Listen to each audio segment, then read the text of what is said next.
everyone, I'm Noreen and welcome to my kitchen and another installment of What's for Dinner.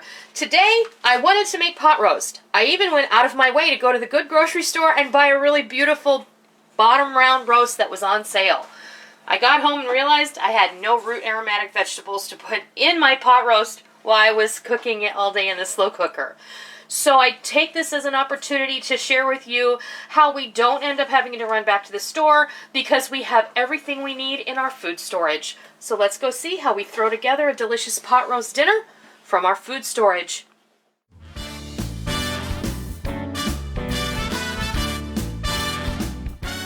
Today, I really wanted to make a pot roast.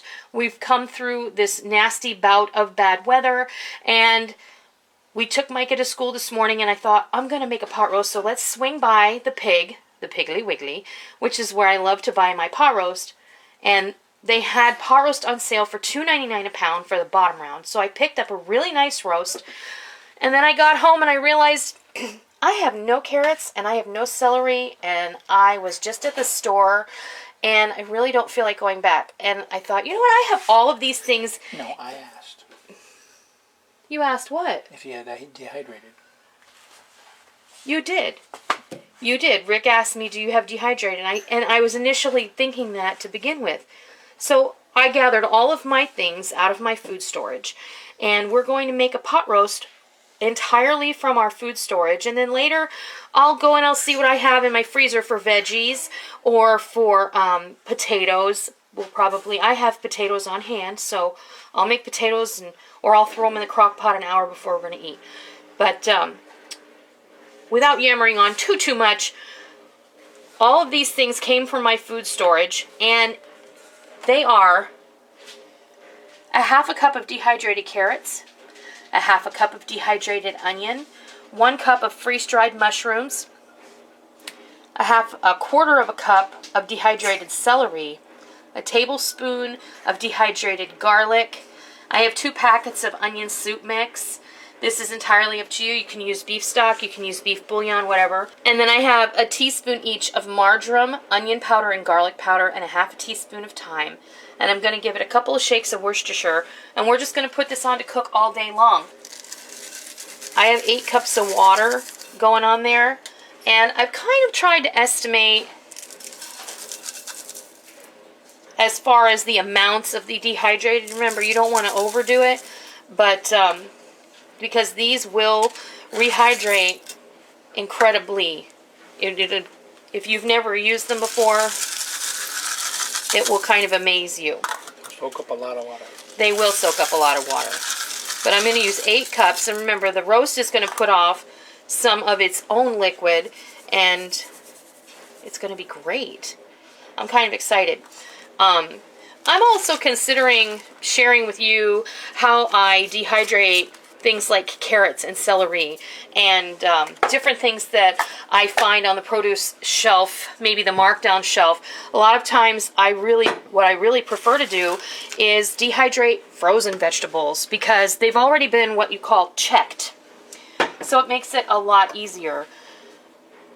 I'm going to also add some of this roasted garlic salt-free seasoning. And I'm not adding any salt or pepper at this time, simply because, oh my gosh, that smells good. Yes, it does. This. No sponsor here. I'm just sharing with you. This smells just incredible. Yeah. Oh, and here goes our 8 cups of water.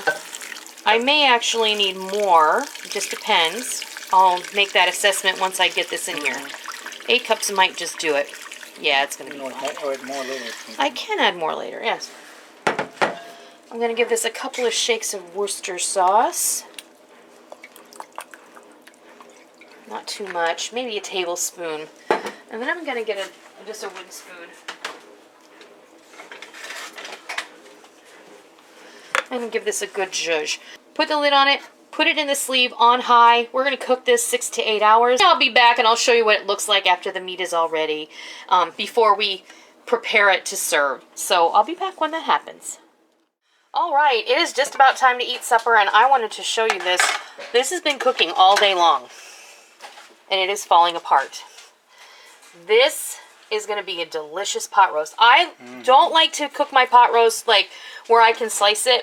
I like to make it where it kind of shreds apart because you have a lot of opportunities for this. And I'm going to go ahead, I'm going to remove the roast from my crock pot, and then I'm going to take my immersion blender and I'm going to wazz up the veggies that are in here because I want to show you. My dehydrated food storage vegetables, they're not cut very large, which when you dehydrate things, you can't really cut them very large.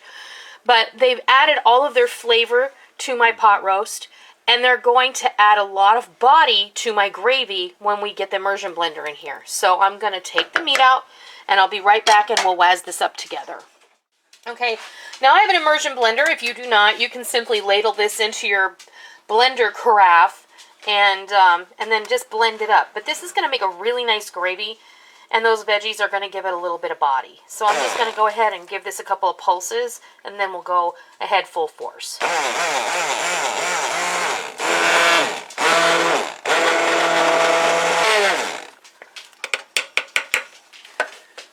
Alright, I'm going to go ahead and check this for thickness and see how we like it. Actually, this looks pretty good. This looks pretty nice. So I'm just going to leave it. And there you have it. That pot roast looks amazing. It fell apart. The gravy is perfect. I ladled some into a 4-cup measuring cup because this is family style, folks. I got my pot roast in a pie plate. I got my gravy in a measuring cup. And when I grew up, this is how it was. So it's all good. We're all family here. And you know what? If you want fancy schmancy, I'm sorry. You might not find that here very often. Sometimes you will.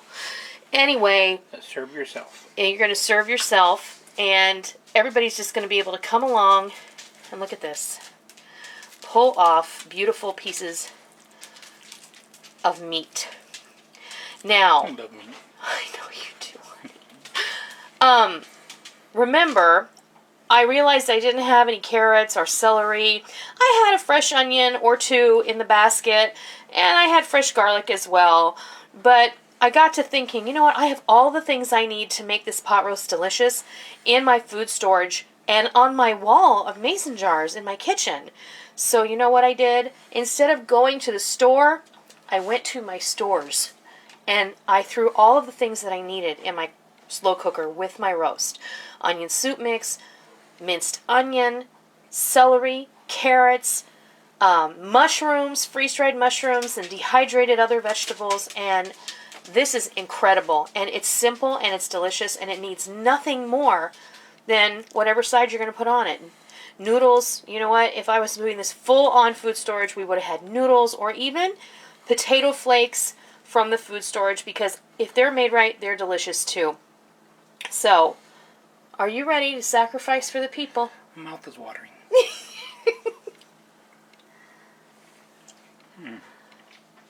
Good? That's heaven. Mm-hmm.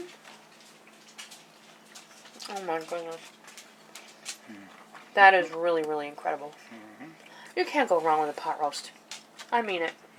Oh, so good. And don't just save pot roast for Sunday, folks. Because, truth of the matter is, pot roast tastes just as delicious on a Wednesday. So that is how you make a delicious pot roast using stores from your own food storage. Even maybe some stuff you dehydrated yourself. If you would like to see me start showing you how I prefer to dehydrate fruits and vegetables to keep on hand for a moment's notice, let me know in the comment section down below. And if there's anything specific that you would like to learn more about how to dehydrate, let me know that too. Because winter time especially is the perfect time of year to get that dehydrator out, because then you're going to supplement the heat in your house. So let me know down below. If you like this video, please consider giving me a thumbs up. And if you're not already, please hit the subscribe button so you don't miss out on all the fun that we have here in our kitchen today. Even Maggie agrees. So, I hope you loved learning about how I made my food storage pot roast.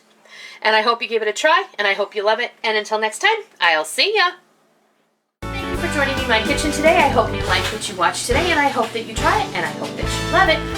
If you liked what you saw, please consider hitting the thumbs up button and giving me a positive rating. And also, make sure that you hit the subscribe button if you're already not a subscriber so that you don't miss out on any of the fun we have here in our kitchen every single day. I hope that you enjoyed it. I'm really glad that you're here. Thank you for stopping by. Don't forget to come by tomorrow. Until next time, happy eating!